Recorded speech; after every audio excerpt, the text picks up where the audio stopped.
Okay, we got back in the shop today this 2007 Mazda 3. It's a P0126 code it's showing on there. It's the check engine light came back on. The first video, if you saw that, we changed out the temperature sensor on it, and that was what we were advised to do by the scanner at the AutoZone when they checked that out. So anyways, today we're going to look at the thermostat. That's one of the other possibilities of a P0126. So I'm going to try to show you guys where this is. It is a little difficult to see and to get to, so I'm going to have to get in here and try to have my light shine just right, like right there.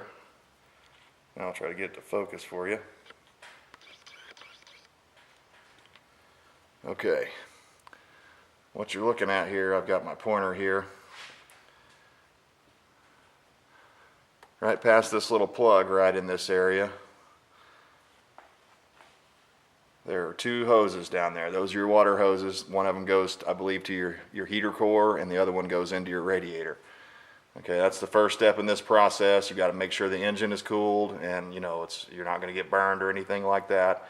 And then you've got to get inside there with some pliers, or they actually make a special tool, but I don't have that special tool, so I'll be using channel locks. And you've got to take these brackets loose, and you need to have a catch pan down below, and probably I've got a large one down there, and then I'm going to put a smaller one on top of that and try to capture as much of it as I can so that I don't have a big mess to clean up afterwards. I saw one video online that the guy took this idler pulley off, or perhaps it's a tensioner pulley, I'm not real sure, but I'm going to try to do it without taking that off because I really don't think that that's necessary to get to it. I'm going to go ahead and remove this engine cover. And as you can see, here's the new part. On this particular vehicle, you can't buy a thermostat only. You have to buy this whole housing here. So it's about $30. So, it's not like the old days where you could just go buy one for $3 to $5 and put it in and put a new gasket on it. This thing, it comes with the gasket already installed on the unit itself. You can see that little edge sticking up there. That is actually a rubber gasket that comes with this kit. So anyways, I got this one from AutoZone. I'm sure you get it from multiple vendors on that, but there it is. And when we come back, I will show you what size bolts and what you need to take out to get the thermostat housing off of there. As you can see, it's got 3 bolt holes in it. So we're going to be looking for those 3 bolts. The top 2 look fairly easy to get to. See if I can get those to show up here for you. You can see right down in here where I'm pointing. Hopefully you can see that. There's a couple of shiny, I don't know, galvanized or stainless steel bolts down in there. We're gonna have to take those off. So it's gonna be a trick to get in there and get to it, but I'll come back here in a little bit and show you guys the progress. I was trying to disconnect this plug here and I couldn't get it, so what I ended up doing, you can see there's some little pins there. I don't know what to call those, the little plastic things that stick in there and they hold them in. They're little clips, I guess you call them. Basically, I just pulled those out of the hole. That was easier. And there's another little plug right here where it connects in, holds the wire out of the way. But now I can get this wire out of my way, and the next step will be removing the clamps and the hoses, and I'm going to try to be real careful because I don't want to have to replace the hoses on this thing. So okay, I actually ended up having to use regular standard pliers. I couldn't fit the channel locks down inside there. There just wasn't enough room to get around in there. So I got the clamps loose. If you can see right here, that's where the clamps were positioned. You basically just squeeze these 2 ears right here, and you try real hard to wiggle it back and forth once it's squeezed, and then you should be able to get past this little barb right here that's inside where the fitting is. So you'll feel a little hump there. Once you get over that hump, it's not too bad. There's 2 of those. I'm not sure you'll be able to see this other one, but I'm pointing at the other one down here.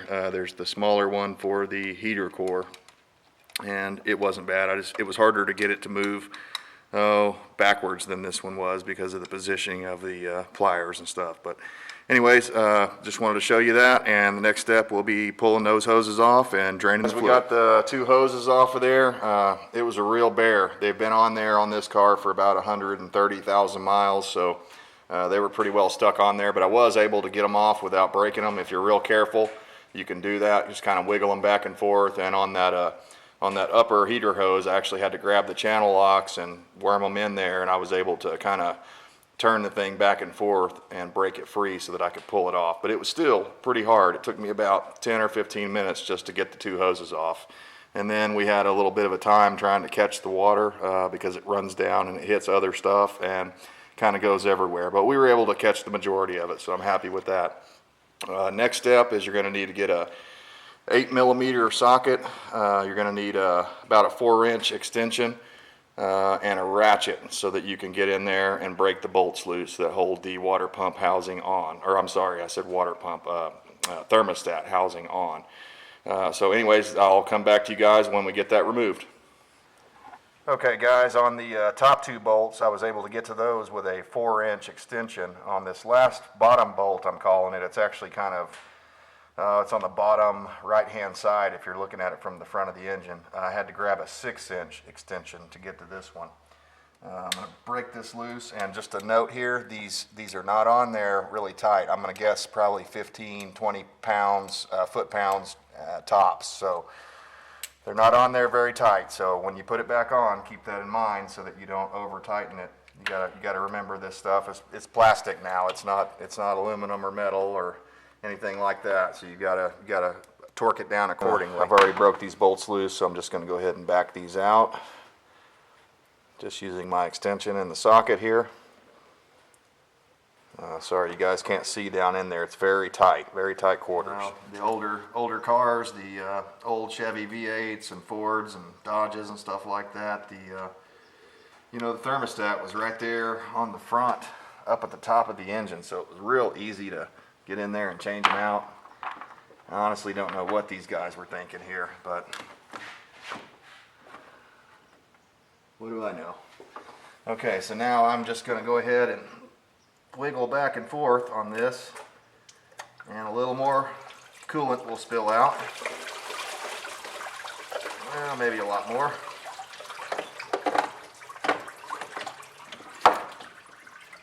And there's the culprit.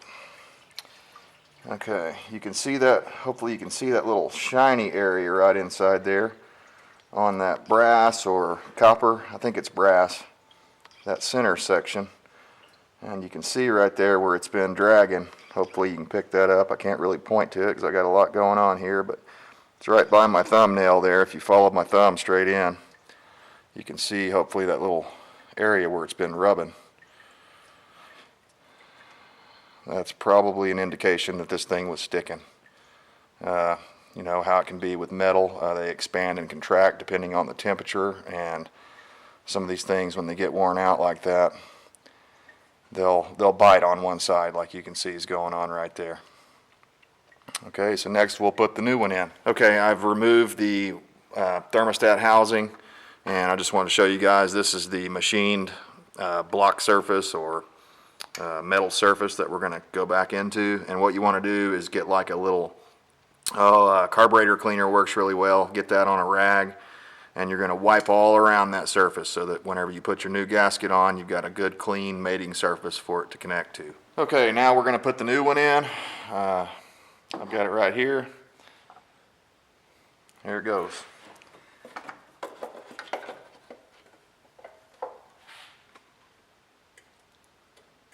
There's a little groove that it kind of sits in, so I'm feeling for that. I'm going to grab a bolt and try to get in there and start it by hand.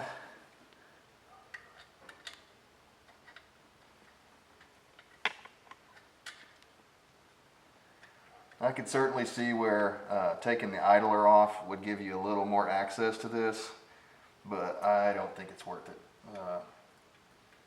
Personally, if I had this to do over again, I'd do it the same way I'm doing it here. I would not take that idler off. I just don't think it's necessary. If you've got real big meat hooks or something that you can't fit them in there, then possibly you might have to. But for me, I've got regular, normal, large size hands, and I can fit in there. So, all right, that second bolt, I'm going to have the ratchet.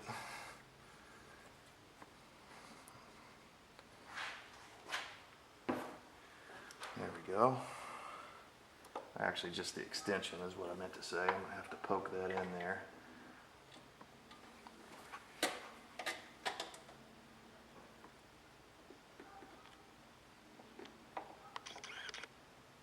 I'm trying to be real careful to start these properly so that we don't get any cross threading or anything like that going on, because if I remember right, I think this is an aluminum block, so you got to always be aware of what you're working on. If you're working on an old cast iron block or something, you know, built in the old days, then you can tighten those up and they're a lot more forgiving. But these more modern engines with the aluminum, you know, aluminum of course is a softer metal, it's a softer material, and then when you cut threads in it, it's just not as strong as the old cast iron and the old steel. So that's why they only torque these things down to like 15 pounds instead of instead of 35 or whatever the older vehicles would have been. So, okay, got the top two started and I've snugged them up by hand. Now this last one, oh, it's going to be the fun one here. Okay, you have to do this blind. You can't see this last bolt hole, so you have to just kind of know where it is.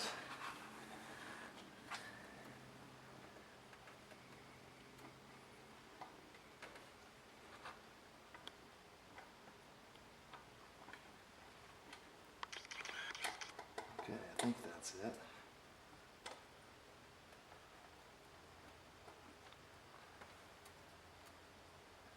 If I can get a couple threads started here, that feels right.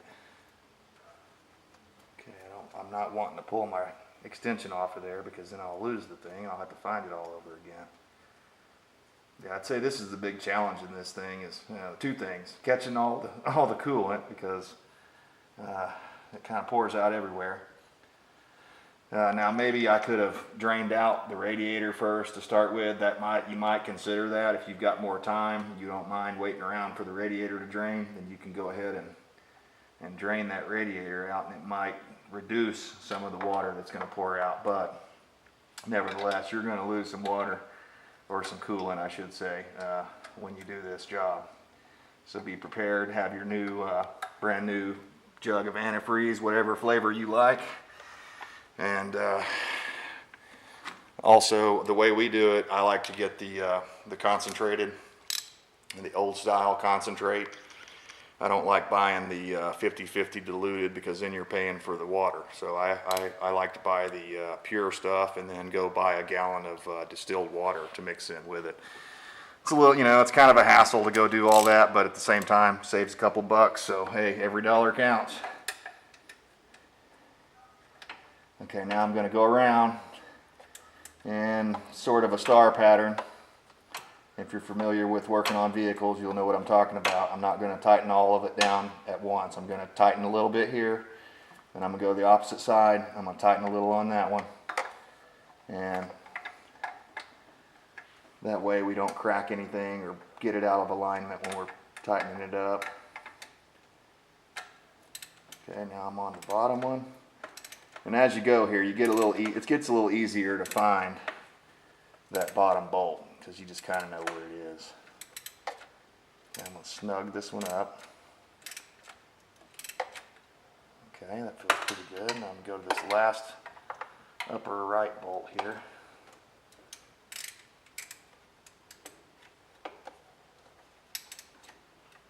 Snug it up. Okay, and I'm going to go back and start over again on the first bolt.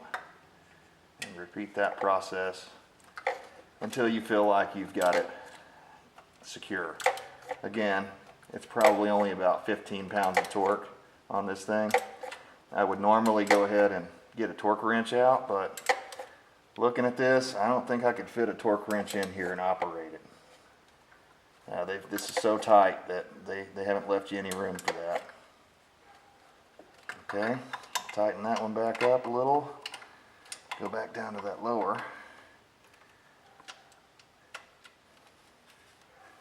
Okay, this one feels snug, so I'm just Just give it a little more. Don't put the entire 200-pound gorilla on it. You know, just snug it up real good. And then we'll come back and check everything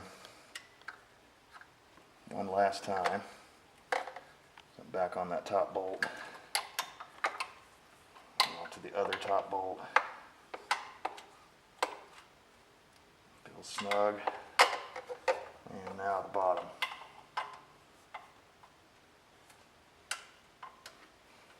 Yep, now I can't get on it. There we go.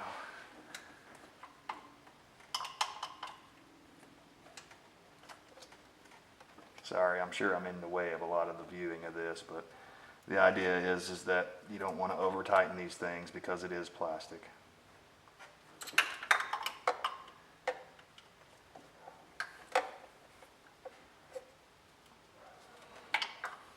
And we were at the parts store.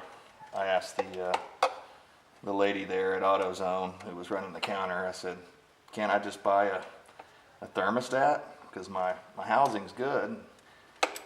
She said no, that Ford, I guess Ford owns Mazda. I wasn't aware of that, but apparently Ford produces these parts for Mazda, and they made a decision many years ago to go to plastic. We actually had another car, an old Lincoln, that the one we had was right before they went to a plastic intake, and I just thought that, I was reading reviews on that, I just thought that was the silliest thing I've ever heard of.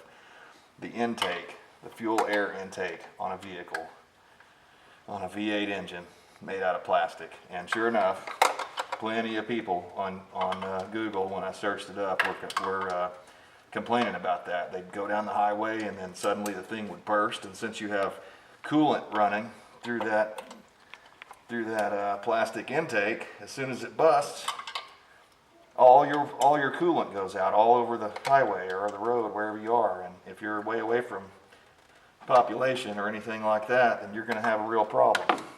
So anyways, I just thought that was silly, and I don't know why I know why they did it, because of you know, for cheapness. It's cheaper to get in there and put a plastic part on than it is to put an old-fashioned aluminum or steel one on there. So okay, anyways, that new one is on. Now the next step will be reinstalling the old hoses back onto this new water neck, and I don't think I'm going to film that because it's going to be just more of the same, me in the way down there, but I'm going to come back here in a few moments before we fill it back up with fluid, and we'll talk about the final steps and the things you need to check for after you do this job. Okay, I'm just doing my final inspection here. I thought I'd show you guys what I'm looking at. It was a real bear to get this clamp back on, and I don't know if I mentioned this earlier or not in the video, but you want to, when you remove this thing, you want to take this bottom one off first, because it's just a little bit easier to do it that way. If you try to do it the other way, it won't work. I tried to take the top one off first, and I just couldn't make it happen. Maybe you can on your car, but I couldn't do it on this one. Anyways, I went back through and I double checked all my bolts, made sure they're tight. And again, I use that term loosely because it's really just good and snug. You don't want to over tighten these things. I can't stress that enough. I got my hoses back on, got my clamps back on, and I put this plug back in its place. I just pushed the push pins back into the little slots there, and there's also another one right here that holds the wiring harness, keeps it off the engine there. So the next thing we're going to do is we're going to go ahead and fill this thing up with antifreeze. Okay, you can pan out a bit there. Okay, so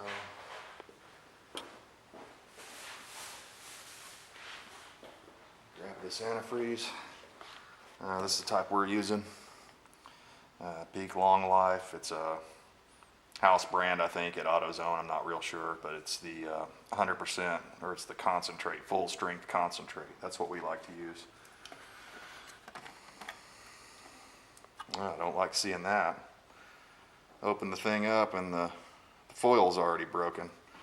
Hopefully there's nothing wrong with it. I wouldn't think so, but okay, I'm going to attempt to pour this without a funnel.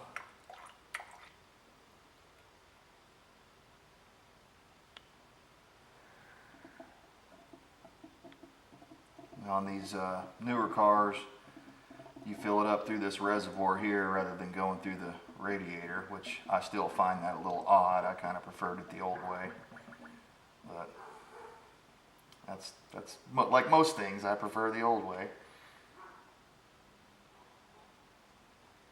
Okay, so what we're going to do is we're going to fill this up. I think I'm going to put about half the jug in and kind of let it gurgle down in there and sit for a few minutes. And then I'll put about a half a jug of distilled water in there also, so that the ratio is about right. And other than that, we got to put the engine cover back on. And anytime you do any kind of work on the coolant system, when you're breaking loose fittings that are under high pressure, you know, you want to go and fill your vehicle back up with fluid coolant, the proper ratio. And then once it's all full and you're satisfied, you start the car up, and you have to wait for probably you have to let it run for about 10 minutes or so. And all the while you need to, you know, kind of poke your head under the car with a flashlight or a drop light and make sure that you're checking for leaks, make sure nothing's pouring out of there. It's kind of difficult on this car because you're going to have some residual dripping because when you take all this stuff off, it gets everything underneath there wet. So you want to be really sure that you have no leaks or anything like that. And we may take a little video of that starting the car up, but I don't know. Okay guys, we got her all buttoned back up. As you can see, I put the engine cover back on. We got the we topped off the reservoir for the coolant. We just took the thing out for a test drive, and I cleaned up the mess on the floor so that when I pull it back in, that you know, I could check and see and make sure there's no leaks. And so far we have none. I had to disconnect the battery so that I could reset the code, and so far no code has come back on. We only drove it about 10 miles, just enough to get it nice and warm. And before you do that, you want to make sure and, you know, start the car up, let the thing run. And I did all that with this cap. I took it off. I left it off as I was filling it up so that it would allow the air from inside the system to come back out. And I let it run here for about 10 or 12 minutes until it got real warm. And if you're brave enough, you can stick your hand down in here as it's going, and you can squeeze that radiator hose. Hopefully you can see that. Get the light in there. There you go. You can squeeze that lower radiator hose, and that'll help get some of the air bubbles out of the thing. But one thing you want to do is make sure your heater's working. That'll kind of give you an indication that the thermostat has opened up and it is functioning as it's supposed to. So that's our hopefully our finished product on this. We changed out the temperature sensor early on another video, and this time we did the thermostat housing. And so anyways guys, I hope this helps you out. If you have to do this job, make sure and be ready. It took me about I'm gonna say it took me about maybe 2 hours to do this job. So it's a pretty involved job. Now I was stopping to do filming and stuff like that. So if I just went straight for it and got it done, I'd imagine I could get it done in a little less time, like maybe an hour and a half. But either way, it was hard because you had to get in there and it wasn't very easy to get to. But the main reason I wanted to make this video is that this, I'm not sure if that's a tensioner pulley right there or an idler pulley. I think actually after looking at it, I think it's the tensioner because I can see the marks on the side of the thing there. But one of the videos I watched, the guy took that tensioner off of there, and I could see where you would get a little bit more room out of the deal by doing that, but I personally don't like taking anything off that I don't have to take off. So you might keep that in mind. You know, it might make it a little easier for you to do it, but honestly, I don't think so. I think the way that I did it's the way to go. You just get in there and you just, you know, be real patient and you'll get it done. So anyways, good luck to you guys, and that's all for now. So have a great day.